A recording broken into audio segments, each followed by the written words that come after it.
We're gonna start with just some basic positioning. What you'll find is with our gymnastics elements, generally everything that we do with the most basic or the strict movement, that body position is gonna apply toward everything else. We wanna keep that for efficiency of movement. So strict pull-up, we're not gonna have you guys really do these, but they should be trained. They're gonna help build strength. One thing I want you guys to think about is a tight belly and a tight butt. When Matt pulls, there's not much deviation at all here, okay? So you can go to the side for me, Matt, on one of these. What I want you guys to watch is Matt stays tight. When he pulls, there's not much overextension here. A lot of people, when they pull, they overextend off the bat and everything's broken, okay? So I want you guys to think about that application because that's going to apply toward our kipping pull-up.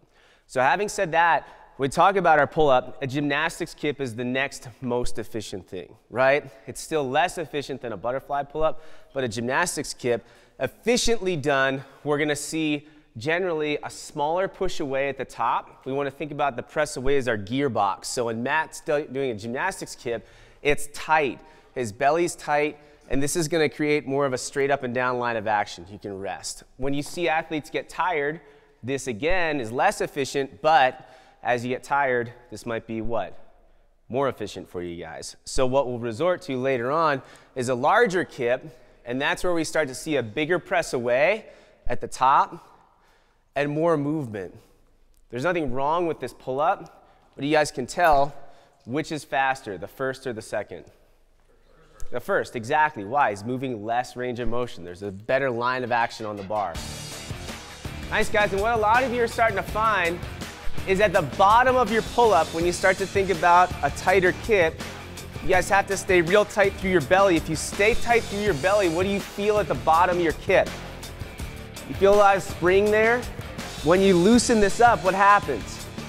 We lose that spring. So if you start to let go of your belly, when we're talking about a faster set or that shorter press away, if you let go of your belly, you lose the spring. Next thing we're gonna go over is your butterfly kips, okay? So butterfly, I think the best way to teach this is not with small circles, and I'll tell you why. So a lot of athletes start, and they'll start by creating small circles underneath the bar. But where's Matt's head going? Through the bar. You can rest. Does your head ever go through the bar when you're at the top? No. And if you create that habit, you have to overextend to pull through the bar and dive underneath the bar. A lot of things else we'll see is a lot of excessive movement from the legs. It's a good way to learn it, but once we start to get moving, that's super inefficient. So show us a couple good ones. You guys will see how tight the kip is, and Matt's generally gonna stay tight from the shoulder to the heel. You can rest. If Matt has the habit of pulling through the bar too hard, what's he gonna do? He's gonna be overextended. Show us what that looks like, the big dive through. Yeah, that's not so efficient, right? And then if we see the legs used a lot in unison with that, you guys are just burning energy. So this is really common, and it's really super inefficient, right? We see that a lot. But if you guys ever hear this term like Kelly and Carl talk about it, like global flexion and extension, that's where you guys want to be. It's just basically saying when I squeeze my butt in my belly, I can lean back so far, I can flex so far. And that's kind of the only movement you guys need to have. It generates from the hips. So show us some other good ones here, Matt. And our movement is going to be much tighter.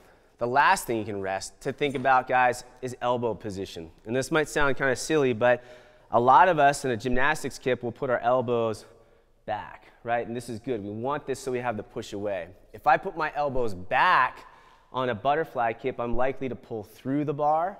But if I keep my elbows in front, it allows me to block myself so I can't. So this, bad, this, good, because if you guys go here, can you pull the bar past your head?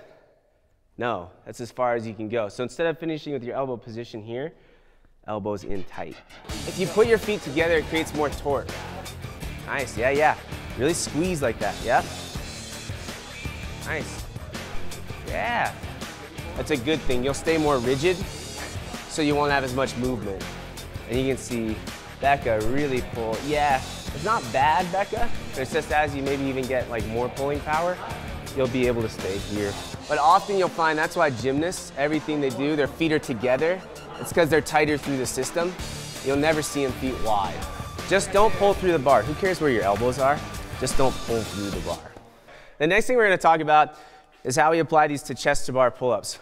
Typically, that's gonna be a standard in the games because it's easier to judge, usually, but it's not always the case. So chest to bar, I think a lot of people struggle with this and they think they have to pull quite a bit higher and they have to leave with like a bruise on their chest.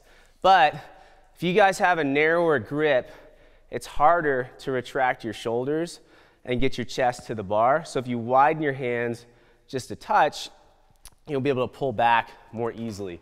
This one, you probably will overextend at the top a decent amount so that you can graze the bar instead of smack the bar. So what we want to see with Matt is we'll go with a butterfly because that's the most efficient. He's going to have a touch wider grip, and as he pulls, everything's the same, but you can just barely hear Matt skimming the bar in rest. So there's going to be a higher pull. What's really common is you'll see a pause at the top. You'll see athletes pull to the top, smack the bar, drop out of the sky, and that looks like this. Yeah, and that's not so efficient, right? So you guys want to make sure that it's more of a graze. The movement doesn't change. Wider hands, tuck the chin, and yes, overarch a bit at the top so you guys can graze the bar.